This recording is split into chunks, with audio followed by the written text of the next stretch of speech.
ఒక్కొక్కటిగా సరిదిద్దుతున్నాం, ఒక్కొక్క వ్యవస్థను ప్రక్షాళన చేస్తున్నాం.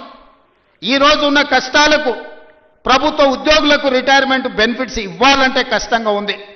విద్యార్థులకు కాలేజీలకు ఫీజు రియంబర్స్మెంట్ ఇవ్వాలంటే కష్టంగా ఉన్నది. షాదీ ముబారక్ కళ్యాణ లక్ష్మిని అమలు చేయాలంటే కష్టంగా ఉన్నది. ఆ కష్టాలను ఎదుర్కొంటూనే సరిదిద్దుకుంటూనే ఈనాడు ఈ రైతుల కోసం 9 రోజుల్లో దాదాపుగా 9,000 కోట్ల రూపాయలు ఇవ్వాలి.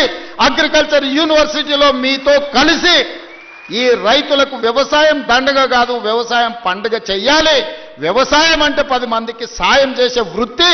వాళ్ళు కష్టాలలో ఉండి వాళ్ళు కాలిపోతున్న 10 మంది కడుపు నింపాలని ఏ రైతాంగం కష్టపడుతుందో ఆ రైతాంగానికి రైతు భరోసా పథకం ద్వారా ఈనాడు ప్రారంభించి 9 రోజులు తిరిగే లోపల దాదాపుగా 9,000 కోట్ల రూపాయలు 1,49,00,000 ఎకరాలకు 70,11,984 మంది రైతులకు రైతు భరోసా పథకం కింద నగదు బదిలీ చేయడానికి ఈరోజు ఇక్కడికి వచ్చిన మిత్రులారా, ఇన్ని కష్టాలున్నా ఇన్ని నష్టాలు రాష్ట్ర ప్రభుత్వానికి ఉన్నా రైతాంగాన్ని ఆదుకోవాలి. రైతు బాగుంటే రాజ్యం బాగుంటుంది.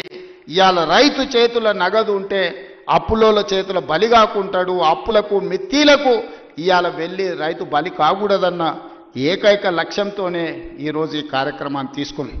ఇప్పటి వరకు దాదాపుగా రైతు రుణమాఫీ కావచ్చు, లేకపోతే రైతు భరోసా కావచ్చు, అదేవిధంగా వ్యవసాయానికి ఉచిత విద్యుత్తు కావచ్చు, అదేవిధంగా రైతులు పండించిన పంట కొనుగోళ్లు, దాంతోపాటు బోనస్ కావచ్చు, అదేవిధంగా రైతు బీమా కావచ్చు.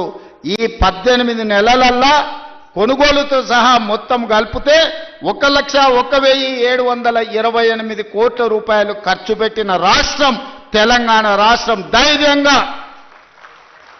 పైసకు లెక్క చెప్తా రేపు అసెంబ్లీలో.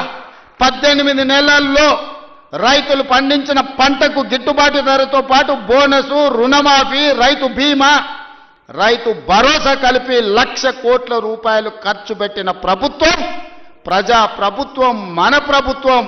ధైర్యంగా గ్రామాలకు వెళ్ళి చెప్పండి. ఏ గ్రామంలో అయినా సవాలు విసురుదాం. ఆ 10 సంవత్సరాలలో వాళ్ళు చేసిన రైతు రుణమాఫీ ఎంత, 1 సంవత్సరంలో మనం చేసిన రైతు రుణమాఫీ ఎంత.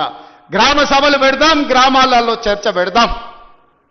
ఆనాడు వాళ్ళు పండించిన పంట కొనుగోలు చేయడానికి ఐకేపీ కేంద్రాలు తెరవకపోతే ఈరోజు 8,000 పైచీలకు ఐకేపీ కేంద్రాలు తెరవడమే కాదు, 48 గంటలు తిరిగే లోపల ఉత్తమ్ కుమార్ రెడ్డి గారు ఏ రైతు పంట అమ్ముకున్నాడో అతని ఖాతాలో నగదు బదిలీ చేయడమే కాదు, 500 రూపాయల బోనస్ ఇచ్చి ఇవాళ రైతుల ఆత్మగౌరవం పెంచే విధంగా ఈరోజు రాష్ట్ర ప్రభుత్వం ప్రయత్నం చేస్తుంది.